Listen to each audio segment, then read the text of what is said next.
My beloved brothers and sisters, when we speak about Salah, we often think about perfection, standing still, reciting beautifully, bowing and prostrating with deep concentration.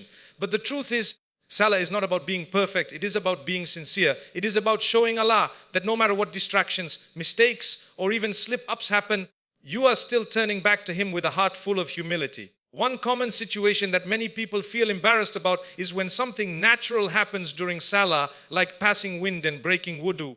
Some people feel so ashamed that they don't want to talk about it, and others even continue the prayer out of shyness, thinking, what if people notice? What if they laugh at me? But my brothers and sisters, remember, Salah is between you and Allah, not between you and people. Allah does not want you to stand there ashamed. He wants you to stand there sincere. Islam teaches us to never be ashamed of our human nature. The Prophet said very clearly that if a person's wudu breaks during Salah, the prayer is invalid. And the solution is simple. You stop, you go and refresh your wudu, and you return to pray again. That's it. No guilt, no embarrassment. In fact, doing that shows Allah how much you respect His worship. You see, sincerity means you care more about what Allah thinks of you than what people think. If you continue the prayer after losing wudu just because you are shy of people, then you've missed the point of Salah. But if you stop immediately and go to make wudu again, even if people notice, that is sincerity, because you are prioritizing Allah over everyone else. Allah loves sincerity. Allah tells us in the Quran, indeed Allah does not look at your appearance or your wealth, but He looks at your hearts and your deeds. The Muslim, this means Allah does not care if you feel embarrassed in front of others. What matters is what your heart intends and what your actions show. If your heart says, La Allah, I want to pray correctly, purely and sincerely for you, then even if you have to restart your prayer 10 times, Allah will love you for it. Think about it. If a king invited you to his palace, would you walk in dirty or unprepared? Of course not. You would make sure you are clean, dressed properly, and ready to meet him with respect. Now imagine you are standing before the King of Kings, Allah Almighty. Is it not worth pausing your prayer, cleansing yourself again, and returning with a fresh start? That is sincerity. The shaitan loves to whisper embarrassment into our hearts. He tells us, don't stop, people will laugh, they will judge you. But Allah tells us, do it for me, and I will reward you. Whose voice should we listen to? Surely it is Allah's. My brothers and sisters, Salah is about humility. It is about admitting that we are weak, imperfect, and in constant need of Allah's mercy. When something interrupts your prayer, whether it's a wandering thought, a distraction, or breaking wudu, don't feel ashamed. Instead, renew your intention, reset yourself, and return to Allah with sincerity. The beauty of Islam is that Allah rewards effort, not results. If you try your best, even if your Salah is interrupted, Allah will still count your sincerity. He will still shower His mercy upon you. And sometimes that very moment of perfection becomes the most powerful act of worship, because you prove that Allah means more to you than people's opinions. So the next time this happens, don't let shame take over. Smile, remind yourself that Salah is about sincerity, and go back to Allah. Because when you stand before Him sincerely, pure in your heart, pure in your intention, pure in your wudu, that Salah will elevate you higher than you can imagine. My beloved brothers and sisters, Islam is a religion of clarity and simplicity. When it comes to worship, Allah and His Messenger have given us clear, practical instructions so that we are never left in confusion. One of the most common issues during Salah is when a person's wudu breaks, perhaps by passing wind or another natural cause. What should you do? The answer is simple: stop, refresh, and return. The Prophet said, Allah does not accept the prayer of any one of you who has broken wudu until he performs wudu again. Bukhari, Muslim. That is a clear and straightforward instruction. If your wudu breaks, your Salah is no longer valid. You don't need to overthink it, and you don't need to feel embarrassed. All you have to do is stop the prayer, go make wudu again, and then return to continue your Salah from the beginning. Now, some people out of shyness continue their Salah even though they know their wudu is gone. They are more worried about what the people next to them might think than about whether Allah will accept their prayer. But Salah is not for people, it is for Allah. If you continue without wudu, the prayer is invalid, no matter how beautifully you recite or how long you stand. But if you stop, immediately purify yourself and return, that act itself becomes an expression of sincerity and obedience to Allah. Think about the mercy behind this instruction. Allah could have made it complicated, but He didn't. He made it simple: stop, refresh, and return. It is like pressing a reset button.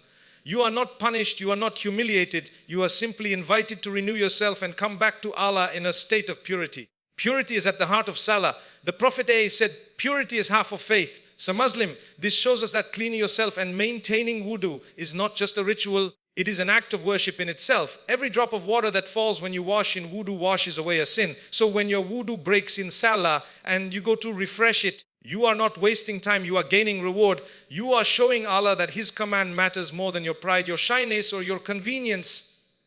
In fact, my brothers and sisters, sometimes the greatest acts of obedience are found in the small moments. When you stop your prayer, walk away to make wudu and come back, it may look like a small act, but in Allah's eyes, it is a sign of humility. It shows that you are serious about worship, that you want your salah to be accepted, and that you value purity in His presence.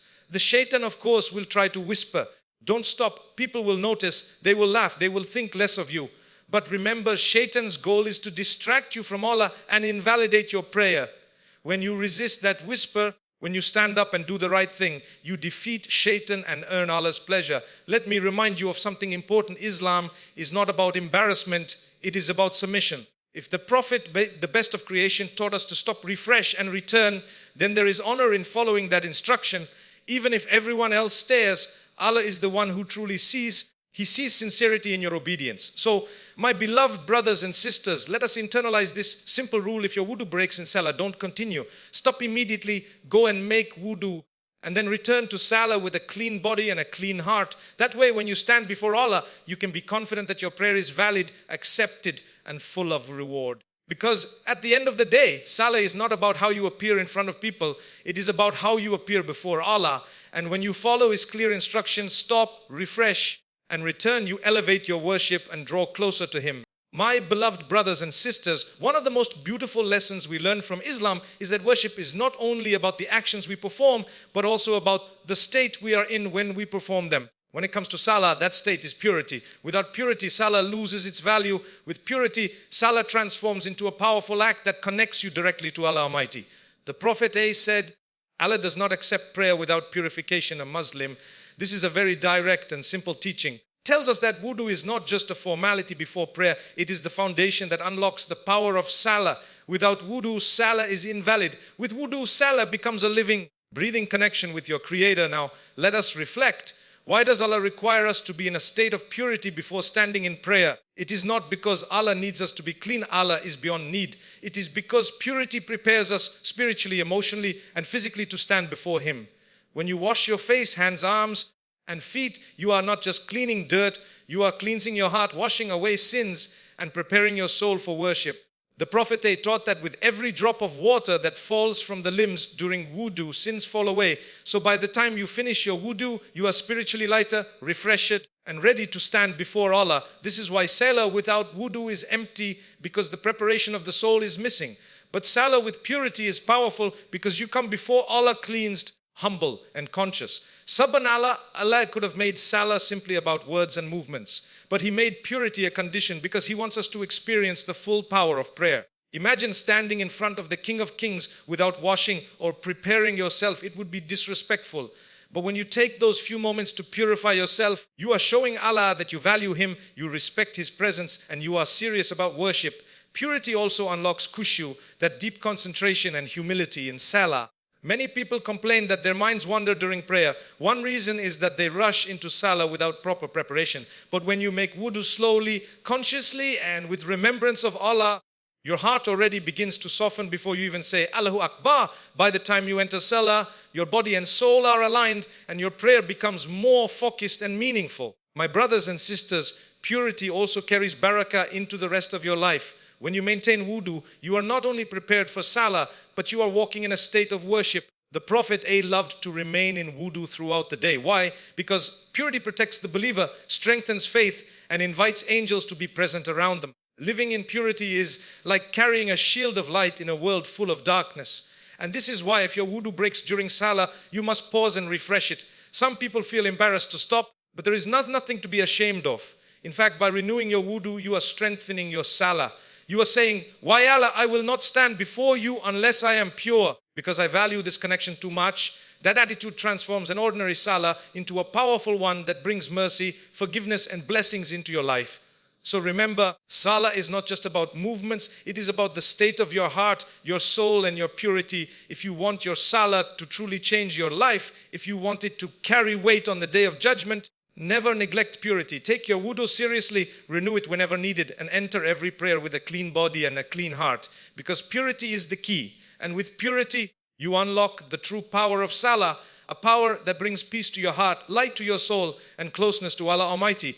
My beloved brothers and sisters, remember this Salah is a gift. It is your private meeting with Allah 5 times a day. Don't let shyness, distraction, or even a broken wudu take that gift away from you. If something happens during prayer, don't worry, stop, refresh yourself and return. Allah loves that sincerity more than a prayer done just to impress people. Keep your heart pure, keep your body in wudu, and keep your intention only for Allah. That is when Salah becomes powerful. That is when Salah brings peace to your heart and light to your life. May Allah grant us khushu in our Salah. May He accept every single prayer we make. May He allow us to meet Him one day with a record full of sincere worship. Ameen.